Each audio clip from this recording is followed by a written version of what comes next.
গুৱাহাটীত অসম ৰাজ্যিক জমিয়ত উলামাৰ সংবাদমেল এনআৰচিকে ধৰি কেইবাটাও গুৰুত্বপূৰ্ণ বিষয় সন্দৰ্ভত সংবাদমেল সম্বোধন সাধাৰণ সম্পাদক ডক্টৰ হাফিজ ৰফিকুল ইছলামৰ 10 আগষ্টত উচ্চতম ন্যায়ালয়ত হৈছিল এনআৰচিৰ শুনানি। এনআৰচিত অসমৰ কোটি কোটি জনতাই দাখিল কৰিছিল নাগৰিকত্বৰ তথ্য।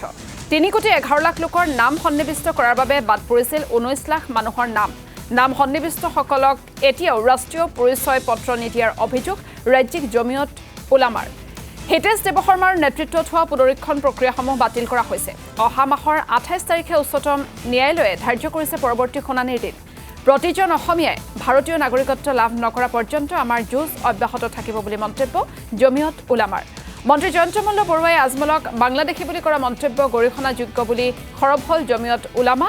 লগতে মন্ত্ৰী জয়ন্ত মল্ল বৰুৱাক দুদিনৰ ভিতৰত ক্ষমা খোজাৰো দাবী জমিয়ত উলামাৰ। দুদিনৰ ভিতৰত মন্ত্ৰীগৰাকীয়ে ক্ষমা নখুজিলে আইনগত ব্যৱস্থা লোৱাৰ শংকাৰ জমিয়ত উলামাৰ। অসমত এটা শুদ্ধ এনআৰচি প্ৰস্তুত হ'ব লাগে ভাৰ্চেছ ইউনিয়ন অফ ইণ্ডিয়াৰ লগত, আৰু সেই সিদ্ধান্ত মৰ্মে সুপ্ৰিম কোৰ্টৰ তত্বাৱধানত আপোনালোকে জানে এনআৰচিৰ কাম চলিছিল 5 বছৰলৈকে এনআৰচিৰ কাম হৈছিল। 31 আগষ্ট 2019 চনত ফাইনেল এনআৰচি লিষ্ট প্ৰকাশ পাইছিল। সেই অনুসৰি 3 কোটি 11 লাখ মানুহৰ নাম এনআৰচিত সন্নিৱিষ্ট হৈছিল ফাইনেল লিষ্টত, আৰু 19 লাখ মানুহৰ নাম বাহিৰত আছে এনআৰচিৰ ফাইনেল লিষ্টৰ পৰা। আমি লক্ষ্য কৰিছোঁ যিসকলৰ নাম আহিছে তেখেতসকলকো আইডেণ্টিটি কাৰ্ড দিয়া হোৱা নাই, যিসকলৰ নাম বাহিৰত আছে সেইসকলকো আপিল কৰাৰ সুবিধা দিয়া নাই। সেইকাৰণে মৌলানা বদৰুদ্দিন আজমল চাহাবৰ ৰাজ্যিক জমিয়ত উলামাৰ ফালৰ পৰা আজমল চাহাবৰ তত্বাৱধানত তেখেতৰ পৰামৰ্শত আমি সুপ্ৰিম কোৰ্টত WPC ফাইল কৰিছোঁ। এই 839/2026 839/2026 আমি এটা ৰিট পিটিশ্যন ফাইল কৰিছোঁ সুপ্ৰিম কোৰ্টত। জয়ন্ত মল্ল বৰুৱা এজন ৰাজ্যৰ কেবিনেট মন্ত্ৰী, গতিকে এনেকুৱা অসাংবিধানিক আৰু এনেকুৱা ভিত্তিহীন এনেকুৱা ধৰণৰ কথাত তেখেতৰ কথাক মই গৰিহণা দিছোঁ। এজন মন্ত্ৰী হিচাপে ইমান পাতল কথা ক'লে মানুহে জুখিব যে আপুনি কিমান ওজনৰ এজন মন্ত্ৰী।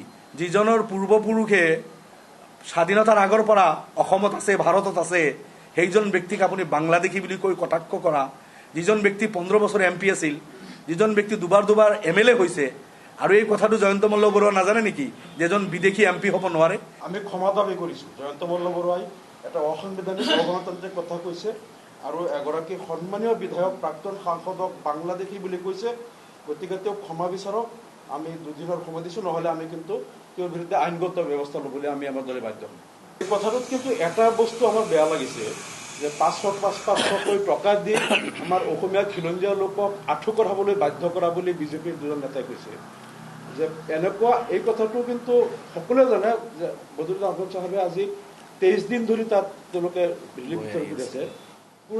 এই যে 500 টকাকৈ আঁঠু কাঢ়িবলৈ বাধ্য কৰা বুলি এইটো বিকৃত কৰিছে যে এই কথাটো কিন্তু অসমবাসীয়ে আমি ভাবোঁ সকলোৱে প্ৰতিক্ৰিয়া ব্যক্ত কৰা উচিত।